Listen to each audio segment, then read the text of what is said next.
Good morning students आज हम आपकी पाठ्य पुस्तक कृतिका के पाठ 2 मेरे संग की औरतें जिसकी लेखिका है मृदुला गर्ग के दूसरे भाग को लेकर उपस्थित हुए हैं और आज हम इसका अध्ययन करने जा रहे हैं दूसरे भाग का।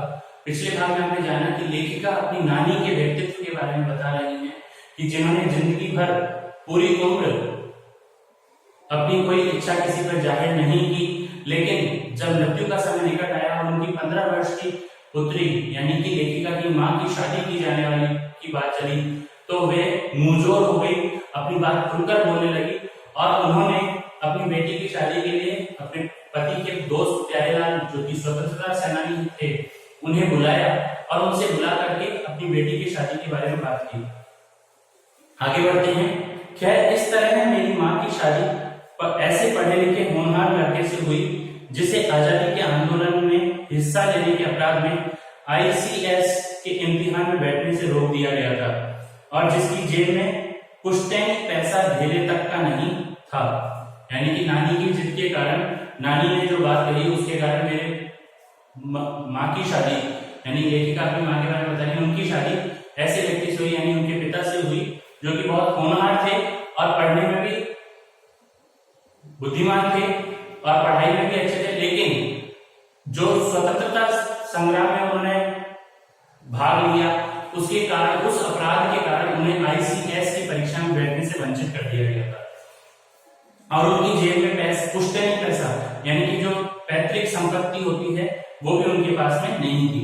माँ बेचारी अपनी माँ और गांधी जी के सिद्धांतों के चक्कर में सादा जीवन और ऊंचे ख्याल रखने पर मजबूर हुई। वो बता रही है कि मेरी माँ जो है वो अपनी माँ यानी मेरी नानी के कारण और गांधी जी के विचारों के कारण सादा जीवन और ऊंचे ख्याल रखने पर मजबूर हुई। हाल उनका यह था कि खादी की साड़ी उन्हें इतनी भारी लगती थी कि कमर चमका खा जाती। रात रात भर जागकर वे इसे पहनने का अभ्यास करती जिससे दिन में शर्मिंदगी ना उठानी पड़े। यानी कि उनकी माँ इतनी पतली थी कि वो जो खादी की भारी साड़ी होती है वो यदि पहन लेती थी तो उनकी कमर लचक जाती थी और वो रात रात भर जाग जाग के उसे पहनने का प्रयास करती थी ताकि दिन में जब उसे पहनना पड़े तो उसे शर्मिंदगी नहीं उठानी पड़े। वे कुछ ऐसी नाजुक थी कि उन्हें देखकर उनकी सास यानी मेरी दादी ने कहा था कि हमारी बहू तो ऐसी आई है कि धोई पहुंची और छींके पर टांग दी। गनीमत यही थी कि किसी ने उन्हें छींके पर से उतारने की पेशकश नहीं की। यानी कि वो इतनी कमजोर थी कि उनके लिए वो उनकी दादी कहती थी कि बस धोई पहुंची यानी कि इतनी दूरी है कि इसको धो दो, पहुंच दो और छींके पर यानी कि डोरी पर ऊपर टांग दो। क्यों नहीं की? उसकी दो वजह थी। पहली यही कि हिंदुस्तान के तमाम बाशिंदों की तरह उनके ससुराल वाले भी साहबों से खासे अभिभूत थे और मेरे नाना पक्के साहब माने जाते थे। यानी कि उनके ससुराल वाले जो है वो साहबों से खासे अभिभूत थे यानी प्रभावित थे और मेरे नाना पक्के साहब माने जाते थे। जो नाना थे वो विलायत से पढ़ के आए थे इसलिए उन्हें साहब ही माना जाता था। बस जात से वे हिंदुस्तानी थे, बाकी चेहरे मोहरे से, रंग ढंग, पढ़ाई लिखाई सब में वे अंग्रेज थे क्योंकि वहीं पढ़ के आए थे और वहां के रहन सहन को ही उन्होंने अपना रखा था। उसी प्रकार के वो वस्त्र वेशभूषा धारण करते थे तो इसलिए कह रहे हैं कि वो सब तरीके से अंग्रेज थे। मजे की बात तो यह थी कि हमारे देश में आजादी की जंग लड़ने वाले अंग्रेजों के सबसे बड़े प्रशंसक गांधी, नेहरू हों या मेरे पिताजी के घर वाले,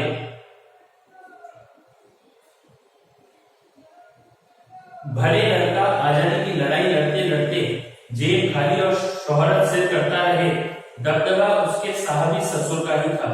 यानी कि वो बता रही है कि चाहे उनके जो पिता हैं वो चाहे कुछ भी करते रहे, अपनी जेब खाली करते रहे और अपनी शोहरत प्रसिद्धि बढ़ाते रहे, लेकिन फिर भी जो उनका दबदबा था, समाज में प्रभाव था, वो उनके ससुर का यानी कि उनके नाना जी का, लेखिका के नाना जी का समाज में प्रभाव ज्यादा था। एक आन बान शान वाले साहब ने उनके सिलसिले लड़के को अपनी नाजुक जान लड़की सौंपी। उसमें उससे रोमांचक क्या कोई परिकथा होती। यानी कि वो अपनी दादी के बारे में बात कर रही हैं, अपने नाना के बारे में बात कर रही हैं कि उनके नाना ने जो कि एक साहबी ठाट बाट के व्यक्ति थे, विलायत से पढ़ के आए थे, खूब धन दौलत थी, ऐसे रुतबे वाले व्यक्ति ने उनके लड़के, यानी कि अपनी दादी के लिए कहेंगे कि दादी के पागल और सिरफिरे लड़के, यानी अपने पिता के लिए कहेंगे वो सिरफिरे लड़के जो स्वतंत्रता संग्राम में ही जुटे रहते थे, ऐसे लड़के को अपनी पुत्री दे दी। ये कोई कम रोमांचक बात नहीं थी। नानी की सनक भरी आखिरी ख्वाहिश और नाना की रजामंदी वे रोमांचक कथाएं थी जो कहानी के तिलिस्म को और गाढ़ा बना चुकी थी।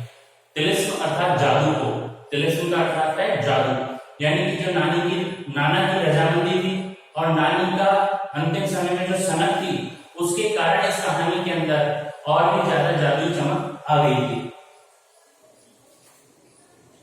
दूसरी वजह मां की अपनी शख्सियत थी। उनमें खूबसूरती, नजाकत, गैर दुनियादारी के साथ ईमानदारी और निष्पक्षता कुछ इस तरह घुली मिली थी कि वे परिजात से कम जादुई नहीं मालूम पड़ती थी। यानी कि वो ठीक है दुबली पतली थी, लेकिन वो अत्यंत खूबसूरत थी और ईमानदार थी और गैर दुनियादारी, यानी कि दुनिया की जो लाल लपेट और दिखावे वाली चीजें थी उससे वो दूर थी और इस कारण से वो भी परिजात यानी परियों की जाति से कम जादुई मालूम नहीं पड़ती थी। उनसे ठोस काम करवाने की कोई सोच भी नहीं सकता, यानी कि कोई बहुत ज्यादा भारी काम उनसे करवाने की कोई सोच नहीं सकता।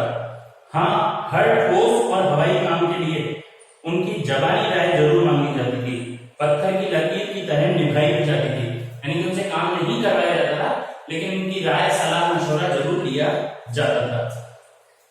मैंने अपनी दादी को कई बार कहते सुना था कि हम हाथी पे हल ना जुतवाया करते, हम पे बैल है। यानी कि हम हाथी से हल नहीं जुतवाते, हमारे पास तो बैल है, यानी हमारे पास हाथी जैसी मजबूत नहीं है जो सामान्य काम कर ले, ऐसी महिला ही है। बचपन में ही मुझे इस जुमले का भावार्थ समझ में आ गया था जब देखा कि हम बच्चों की ममतालु परवरिश के मामले में मां के सिवा घर के सभी प्राणी मुस्तैद रहते थे। मां के सिवा घर के सभी प्राणी मुस्तैद रहते थे, यानी कि मां तो अन्य कामकाज में व्यस्त रहती थी, लेकिन परिवार के अन्य सदस्य हमारी ममतालु, यहाँ पे एक नया शब्द ममता और आलू प्रत्यय को जोड़ करके बनाया गया है, जिसका मतलब है ममता से युक्त। ममतालु शब्द का मतलब है ममता से युक्त। जिस प्रकार शब्द होता है झगड़ालू, झगड़ा प्लस आलू प्रत्यय को जोड़कर बनाते हैं झगड़ालू, उसी प्रकार से ममता प्लस आलू प्रत्यय को जोड़ करके बनाया गया है ममतालु शब्द। तो उन्होंने कहा कि मां के सिवा घर के सभी प्राणी उसमें जुटे रहते थे। दादी और उनकी जेठानियां ही नहीं, खुद मर्द जात पिताजी भी, यानी कि पिताजी भी हमारी देखभाल करने में लगे ही रहते थे। पर ठोस काम न करने का मतलब ये नहीं था कि मां को आजादी का जुनून कम था, वह भरपूर था और अपने तरीके से वे उससे भरपूर निभाती रही। यानी कि ठोस काम नहीं करती थी, लेकिन आजादी का जो उनका जुनून था, आजादी का जो पागलपन था, वो उनमें बहुत अधिक था और वे उसे अच्छे से निभाती भी रही। जब जाहिर है कि जब जुनून आजादी का हो तो उसे निभाना भी आजादी से चाहिए। अब ये बता रहे हैं कि जब जुनून आजादी का, ये पागलपन आजादी का है, तो उसे आजादी के साथ में यानी स्वतंत्रता के साथ में जो करना है उसे अच्छे से करना है और स्वतंत्र रूप से करना है, किसी रोक टोक के बिना करना है, तो वो तो होना ही चाहिए। जिस देश से पूछकर उसके तरीकों से नहीं, खुद अपने तरीकों से, यानी कि किसी से भी पूछ पाछ कर काम नहीं करती थी, जैसा उनको जचता था वो उसी प्रकार से कार्य करती थी। हमने अपने माँ को कभी भारतीय माँ जैसा नहीं पाया, ना उन्होंने कभी हमें लाड किया, ना हमारे लिए खाना पकाया, ना अच्छी पत्नी बहू होने की सीख दी। कुछ अपनी बीमारी के चलते भी वे घरबार नहीं संभाल पाती थी। यानी कि वो बताइए कि हमारी माँ ने कभी भी हमें प्रेम नहीं किया, ना हमारे लिए कोई अच्छा खाना पकाया, ना हमें कोई अच्छी सलाहें दी, और कुछ उनकी स्थिति, शारीरिक स्थिति के कारण भी, क्योंकि वो बीमार रहती थी, इस कारण भी वो घर बार नहीं संभाल पाती थी। पर उसमें ज्यादा हाथ उनकी अरुचि का था, यानी कि बीमार होना प्रमुख कारण नहीं था, लेकिन उनकी इच्छा ही नहीं थी, उनकी रुचि ही नहीं होती थी, इसलिए वो ऐसा करती थी। उनका ज्यादा वक्त किताबें पढ़ने में बीतता था, बाकी वक्त साहित्य चर्चा या संगीत सुनने में, और वे ये सब बिस्तर पर लेटे लेटे किया करती थी। फिर भी जैसा मैंने पहले कहा था कि हमारे परंपरागत दादा दादी या उनकी ससुराल के अन्य सदस्य उन्हें न नाम धरते थे, न उनसे आम औरत की तरह होने की अपेक्षा रखते थे। यानी कि ससुराल का कोई भी सदस्य उनका किसी काम में नाम भी नहीं लेता था और ना ही उनसे आम औरतों की तरह उम्मीद रखते थे कि हाँ ये आम औरतों की तरह काम कर लेंगी। पर उनमें सबकी इतनी श्रद्धा क्यों थी, जबकि वह पत्नी, मां और बहू के किसी प्रचारित कर्तव्य का पालन नहीं करती थी। यानी कि उनमें फिर भी सबकी श्रद्धा थी, जबकि वो कोई भी न तो मां के दायित्वों को पूरा कर रही थी, न पत्नी के दायित्वों को अच्छे से निभा रही थी, ना ही वो बहू के दायित्वों को अच्छे से निभा रही थी।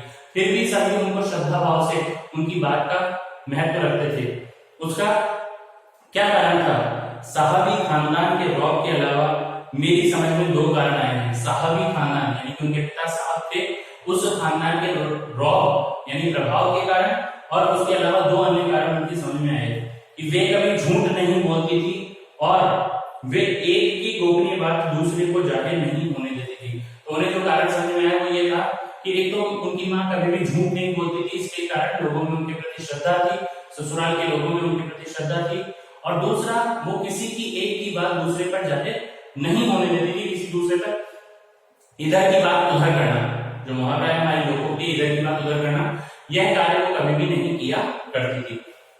तो छात्रों आज के लिए इतना ही, शेष भाग हम अगले भाग में पढ़ेंगे। तब तक के लिए अपना ध्यान रखें। धन्यवाद।